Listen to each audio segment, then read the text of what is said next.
மயிலாப்பூர் தொகுதிக்கு போயிட்டாருன்னு வச்சுங்களேன். இப்போ தான் போய் 3 மாசமாக இருப்பார். இந்த அட்ரஸில் தான் அவருக்கு வந்து ஓட்டர் ஐடி இருக்கும். இப்போ அந்த நேரத்தில் பார்த்தோன்னா பக்கத்து இருக்கார் சொல்கிறார் காலி பண்ணி போயிட்டாங்கன்னு ஷிஃப்ட்னு போயிட்டுருவாங்க. இப்போ அவங்க என்ன செய்வாங்க? பல பேருக்கு திருப்பி அவங்க ஒரு நாள் லீவ் போட்டு இந்த டாக்குமெண்ட்லாம் கொண்டு போய் கொடுத்து பண்ண வேண்டிய வேலை இருக்குது. இப்போ பல பேர் என்னென்னா இந்த ஒரு வெறுப்பிலே விட்டுறாங்க. இதுக்கு ஒரு வேலையை லீவ் போட்டு இதுக்கு போய் நிற்கணும்னு.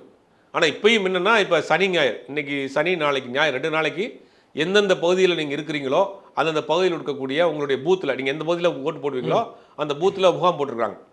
இப்போ உங்கள் பேர் விடுபட்டு போயிருந்தாலோ, உங்கள் பேர் ரிஜெக்ட் ஆகிருந்தாலோ, உங்கள் பேரில் ஷிஃப்ட் ஆகிருந்தாலோ, உங்களுடைய ஆதார் கார்டு, ஓட்டர் ஐடி, உங்களுடைய ஏதாவது ப்ரூஃப் எடுத்துகிட்டு போய் கேட்கக்கூடிய அந்த 13 ப்ரூஃப் எடுத்துகிட்டு கொண்டு போய் நீங்கள் கொடுத்து ஃபார்மை ஃபில் பண்ணி கொடுத்து சேர்த்துக்கலாம்ங்கிற ஒரு ஆப்ஷன் வச்சுருக்காங்க.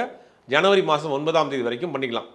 அது மட்டும் இல்லாமல் புதிதாக 18 வயது பூர்த்தி அடைந்தவர்கள் கடந்த வர்ற 1ஆம் தேதி 1/1/2026 அன்று 18ஆம் தேதி முடிஞ்சவங்க நீங்கள் 2ஆம் தேதியே போய் உங்களுடைய ஆதார் கார்டை கொண்டு போய் கொடுத்து நீங்கள் வாக்காளருடைய அடையாள அட்டையை வாங்கிக்கலாம். அதுக்கு ஃபார்ம் 6ன்னு ஒன்று கொடுக்குறாங்க. இதெல்லாம் ஜனவரி மாதம் 3ஆம் தேதி வரைக்கும் நடக்குது. ஆன்லைன்லேயும் பண்ணலாம். இப்போ வெளிநாட்டில் இருக்கிறாங்க, இப்போ நீங்கள் அப்ளை பண்ணியிருக்கீங்க, உங்களுடைய ஓட்டர் ஐடி வந்து உங்களுக்கு தெரியலை, எப்படி பார்க்கணும்னு தெரியல, வெளி மாநிலத்தில் இருக்கிறீங்க, எப்படி கண்டுபிடிக்கணும்னு தெரியலனா ஓட்டர் ஹெல்ப்லைன்னு ஒரு ஆப் இருக்குது.